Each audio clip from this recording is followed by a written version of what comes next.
Okay, I'm reloaded.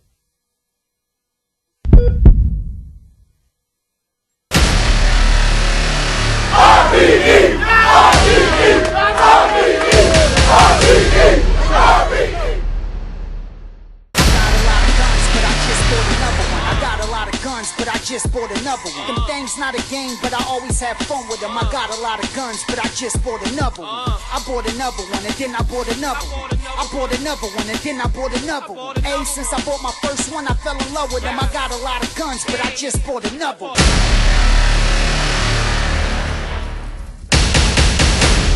Purchase your ticket to be in the building or catch it live on pay-per-view stream.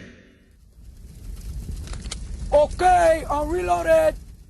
I think when battle rappers rap, they do the best that they possibly can. Like the best lines and punchlines and the best metaphors and similes that they thought of in the last 6 months. They just combine all of them together. Like they just put them back to back. Sometimes it don't even got a rhyme. Like the lines would just be back to back. They'll say the punches that they thought of for that time period and give it up because that's all they do is battle. But I mean, with me doing stuff, 1,000,001 features, 1,000,001 records, a bunch of other stuff, and making history forever and giving it up with battle rap. I don't feel I need to give it the same energy to prove I'm better. And that's the reason why I wasn't giving my best. Like when I came back after taking 15 years off and beat Disaster, it should have been a crazy celebration. This dude was battling every 15 days and I took 15 years off and came back, you know what I'm saying, and did him dirty. So it's like when it's just like they don't appreciate what I bring to the table enough.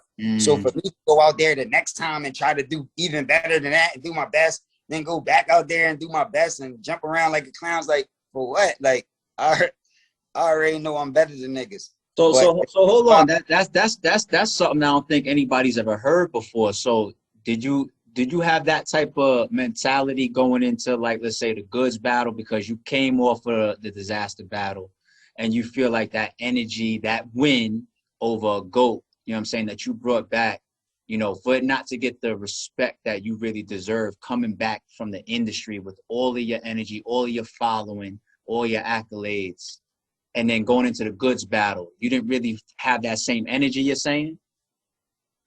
Yeah, they wasn't not the culture, not my fan base, but a lot of the bloggers, a lot of the battle rap community. Even when they talk about it now, like even if they do a blog about the me and Hitman battle that's about to come up, they won't even bring up the Disaster battle. They'll start from Goodz. Like that's where it start from. That's true. That's like, true.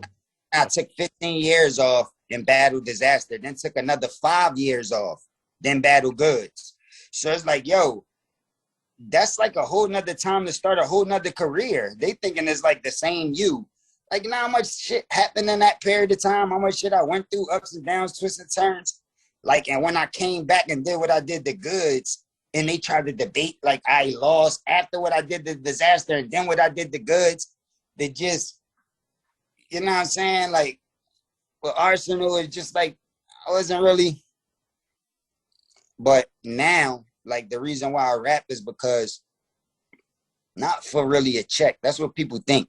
I got to come back to battle rap and get a check, but that's not why I do music. If that's the case, I'll be signing these machines and making all these publicity stunts like all of these big rappers, you know, if I was trying to get to the bag.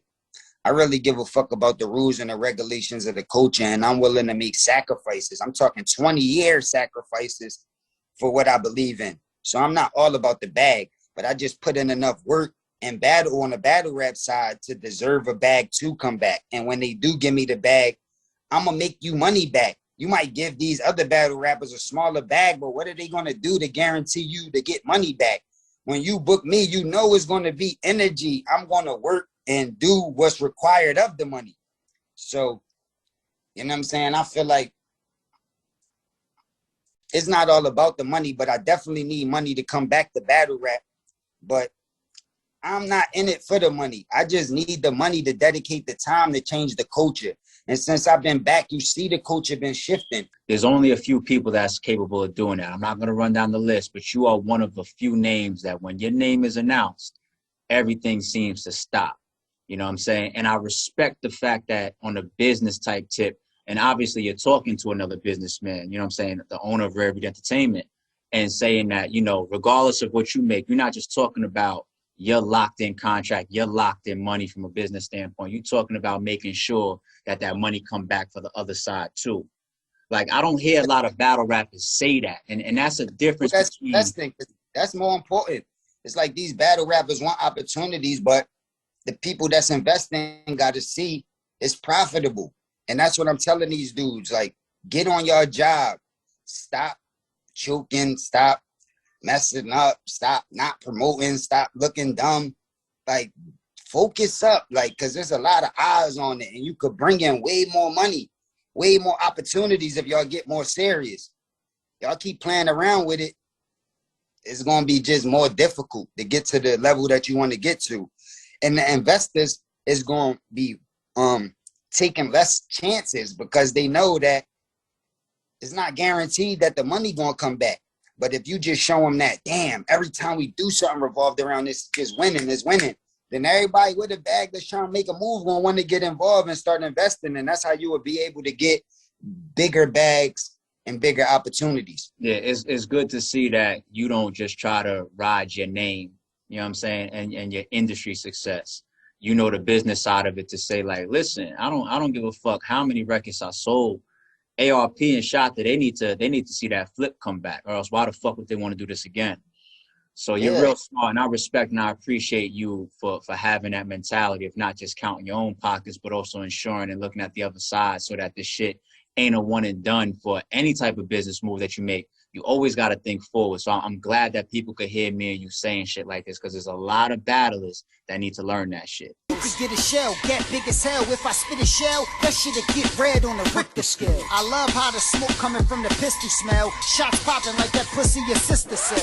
Now your luck is gone. When I see you, your face when I'ma put my knuckles on, cause you fucking wrong. I wish you was never fucking born, or your mom would've did you like Brenda, remember? But for them slugs pop, I start jabbing, and you would start dabbing and try to make the blood stop. What's the difference between April 3rd versus Hitman and when you perform versus Goodz and Arsenal? Everything.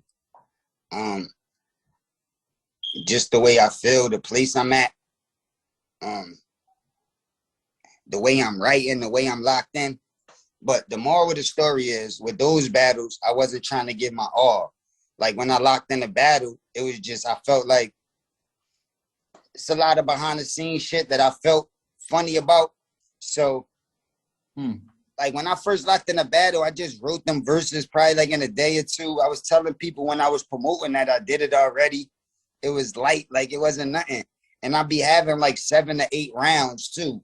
So people be thinking like I just spit my best stuff when I'm on the stage. No, I go by the energy. So that's why I be able to drop them diss songs the next day. Like right after I battle dudes, I be able to go on the stew and drop them diss records with over 100 bars. Like I did the 5,000 2-0 against Goodz, the 100 clip against Arsenal. That's why I be able to do that, because I be having wild shit to say and shit in the clip already that I don't be able to get off on stage depending on the energy. But now hold on, Cash. You know that this being your first joint ever since this mega announcement, you know they gonna analyze every word, my nigga. They not gonna let you just skip over, or me. They gonna kill both of us if we don't clarify. When you said, you know, there was stuff behind the scenes or whatever, and when you went into like the Goodz battle, you know, you kind of, let's elaborate on that. Like, because honestly, the Goodz battle, the Arsenal battle, these are all battles that's part of your legacy. You know what I'm saying? And people will forever put them as part of your legacy, regardless of whether you was on 10 or you was on 5. But if you wasn't on 10, you know, can you give a little bit more detail and elaborate on why, whether it was behind the scenes or anything that was going on that would have made you go into the Goodz battle purposely not on 10? Can you elaborate on any details that you can give up? Yeah, I know how Goodz rap, and I know Goodz can rap good.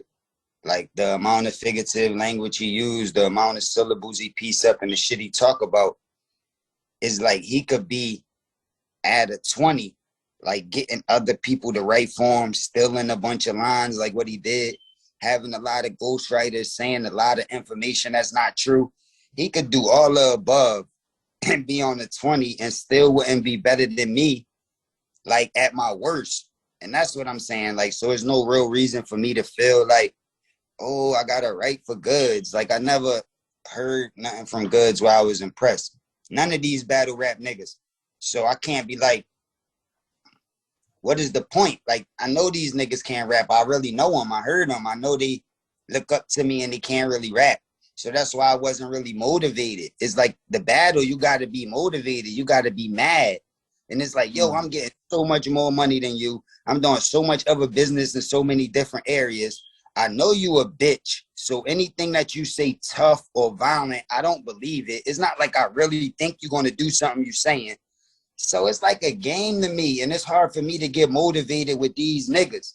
Like, you know what I'm saying? Like, why would I sit down and write my best for them? Like, it's just hard to get motivated when you know niggas is trash. But now I'm super motivated this time. It don't got nothing to do with my opponent. Like, it don't matter how good Hitman is and none of that. It got to do with how people taking them last two battles. They was expecting me to just, you know what I'm saying? And it's like too much debatable shit in these battles. Like, you know what I'm saying? Like, why are y'all questioning whether I'm better than these niggas? Like, if y'all judge it by the science, you could clearly hear. Like, when they say anybody beat me, I'll be like, well, what line? And nobody could repeat no line or nothing that a nigga said. They just going by the energy of the crowd. But it's still too debatable. I don't like that. So it's not about my opponent this time. I'm motivated just so niggas know that I'm the GOAT, because I know these niggas can't fuck with me. So that's why I'm super motivated this time. I got a different type of energy. And even ever since that last battle, you see I've been going crazy. Like, that shit was a minute ago too. So since then, I've been going crazy. Like, in the last 5 months, I dropped 3 albums. Like, these niggas is just battle rapping, trying to get a battle every year and write 3 verses. I dropped 3 albums. So niggas be having 5 months to prepare for battles to write 3 verses. In 5 months, I dropped 3 whole albums. So it's like, this what I'm saying. Like, if I was to take every just good line from every song and just put it back to back to make it 3 verses, can you imagine what that would be?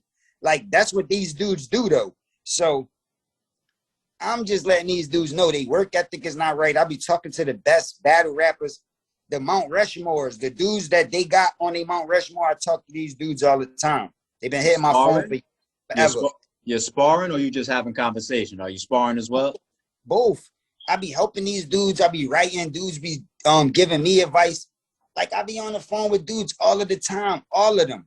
Like, you know what I'm saying? Hold on, Cass. I got my bad for cutting you off. I think that's real important for the fans to hear, because there's a perception on Cassidy that he's so cocky, he's overconfident, that he'll never listen to anybody in his camp.